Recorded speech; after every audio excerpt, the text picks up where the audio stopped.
Alright guys, ¿qué pasa? Welcome back to another Bleach Soul Resonance video on my channel. Today we're taking a look at Byakuya Kuchiki. Now, he is a standard SSR character, right? So he's available from the standard gacha banner. And probably currently one of the best tactical unit there is in the game. Now, there is a tactical units, whoever doesn't know that, they basically bring a unique sort of battlefield skill to the game, which basically can be activating even when the character isn't on the field, right? But we're going to showcase all of that in this video. So first things first, now how to actually build him, what to take into consideration and everything. In terms of weapon, obviously his signature weapon is going to be the best choice, right? So this one here basically allows him to gain 2 extra battlefield skill energies every time he releases his technique. So whenever Byakuya is on the field and releases his technique, he's gonna get extra skill energy. He also increases the maximum number of stacks for the passive skills, Flawless and Peerless, to 6. Previously this was at 5 without the signature weapon or stamp, however you want to name it, right? And then also when Byakuya releases a piercing blade, its damage increases by 10% every 0.5 seconds, up to 70%. So this is a huge increase in damage output, which Byakuya is actually able to do, right? So this is going to be the best choice in terms of weapons for him. Now, if you do not have his standard weapon, then obviously go in with, where is it? I think I equipped it to Ichigo. There it is. The Sundering Slash is going to be the best free-to-play option if you do not have his SSR weapon, right? So this one is going to be the best choice because this one will basically increase the base attack by 15% for 12 seconds after dealing slash damage. Now this will require him sort of to stay on the field and be a on-field DPS. There isn't a better option currently in the game, right? We do have a weapon which basically increases the ultimate recharge rate being gained. That is also an option, right? But Sundering Slash is most likely the go-to free-to-play alternative. Right, in terms of the priorities when building his skills, you first and foremost want to prioritize unlocking his passives, right? This is going to be the first thing you want to do. Then his battlefield skill, right? Battlefield, because the main role of Byakuya in a game is going to be an off-field DPS, right? So building his battlefield skill will basically allow him every time when anyone except himself uses a technique, then he can actually use the battlefield skill, right? And this one will contribute highly to you dealing damage to your opponent. So this is going to be the next one. After that, you want to go with his basic attack because basic attack is what you're most likely going to use. Then his technique, then his ultimate, and last but not least, counter and dodge. I recommend that specific order. Obviously, you can always go with any order you would like to.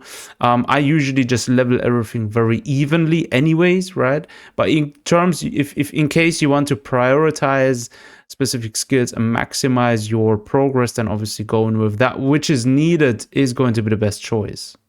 Right, now in terms of boundaries, which is basically the dupe system, yeah, let's go over that. Now, overall speaking, going with the B6 is going to be the best because this one is ongoing. When Byakuya releases the piercing blade, his spiritual pressure consumption rate is reduced by 50%. So this is going to be the best, let's say for whales, if you really want to go with unlocking the most potential of Byakuya. Now, the best stopping point in case you're actually hunting for Byakuya dupes is going to be the B2, right? Which is going to increase the Crimson Fade. Each time a technique released by Byakuya while he's in Bankai will basically grant him determination based on the number of successful hits. So this is going to boost essentially his crit damage and his overall damage increase, right? So this is going to be the best stopping point just in case you're looking to actually hunt further copies of Byakuya. Now, in terms of his build, right? So basically his stamps and core stamp, right? As for his stamp, you want to definitely go with 3 of 3 set of the Blooming Sakura set. Now, I don't think this comes as a surprise because it basically has his face in there. However, this will increase his ultimate recharge rate by 22%. And it would also increase the battlefield skill damage by 30%. Now, this is most of the time going to be the go-to set for a lot of tactical characters because it basically increases the battlefield skill damage and so forth, right? So this definitely is going to be what you want to choose for Byakuya. In terms of stats, right, going with anything crit damage plus or attack plus is going to be nice, because this damage will also reflect the damage the battlefield skill is going to do.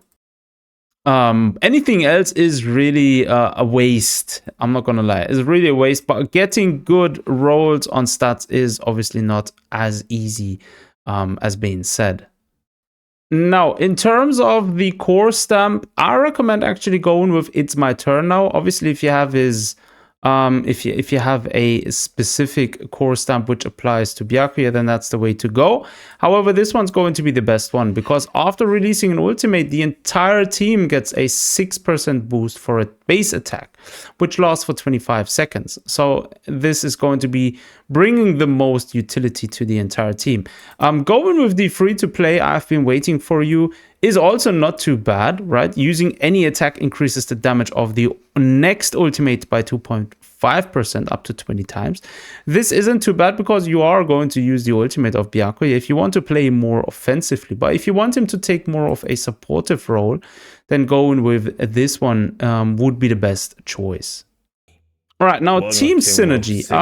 Going with a full slash team is the way to go. Byakuya as your tactical character, the Bankai Ichigo as your main DPS unit, and ideally Kisuke Uruhara, the SSR version, as the supporting type character. Now, apart from that, you could also go with a very free-to-play friendly version. You're running Byakuya Ichigo as your tactical character on the team, Shikai Ichigo as your main DPS, and then you're running Yachiro Kuzajishi as your support character, right? This one's going to be the best optimal setup for free-to-play players. Since he's a standard character and can be acquired from the standard banner, you could actually also go ahead and choose him from the standard banner if you like so, because you do have a free pickup in the beginning.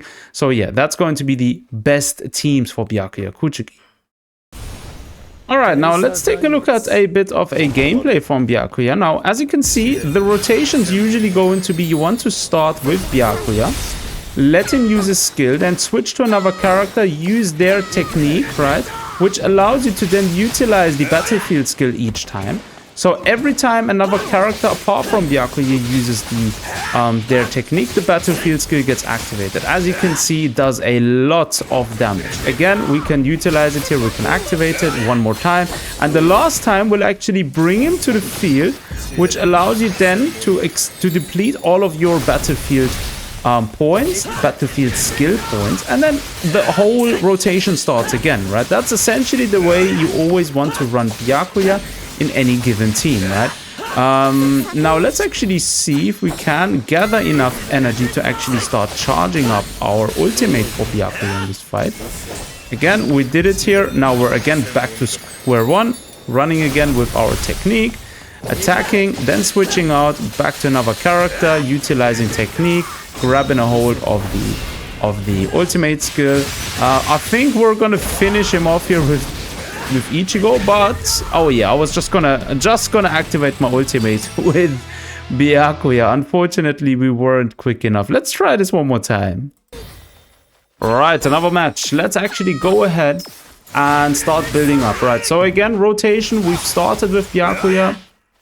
The way you're rotating him again should be clear by now. Always start with Byakuya, use his technique, then switch to another character. In this rotation, you want to go then next to Orihime, use the technique with Orihime, so she basically spawns the shield, and then utilize again the battlefield skill whenever you can, right? So then go back to Ichigo or any other character, depending on what setup you're running him with, and the last hit you always want to inflict then Byakuya. Now we're gonna try this again.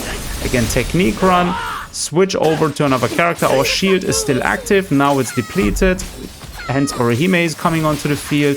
Orihime is taking a lot less damage with the shield. Then again, Ichigo is coming out, skill, technique, battlefield skill. Okay, now the refresh of Renji. So whenever you're fighting Renji as a boss, he always does this kind of like refresh where he basically boosts his HP and everything, and his attack, he gets a little buff as well for himself, right? So that's that. As you can see, basically 20 hits are outside of his normal HP base, so to speak. Byakuya is then coming in again. Do we have enough? No, we don't have enough yet. And now we can actually use Senbon Sakura. Very nice. I love the animations in this game. I gotta say, the animations in this game are just beyond another level, right? After that, we want to utilize the skill 3 times. Attack, do 1 full attack motion. As you can see, if you press and hold the normal basic attack button, you will actually start spawning the Sakura flowers towards the opponents, and it will stay. And even if you switch to another character off field, he will continue attacking. So that's basically Byakuya Ichigo and Orihime in the setup. So yeah, guys, that's basically how to play and how to actually build Byakuya the right way. Do let me know down below in the comment sections if you have any build alternatives. I'm always happy to hear from you guys. And again, in game, you also have a strategy guide. It basically tells you a lot of the things when building a character, what is the recommended lineup and so forth, right? Now, obviously, this is very basic. You always want to, you may need to adjust actually when playing the game, right? So take this into consideration when planning on how to build any character. And with that, I'm going to conclude now. Thanks for tuning in. Take care of yourselves. Until next time.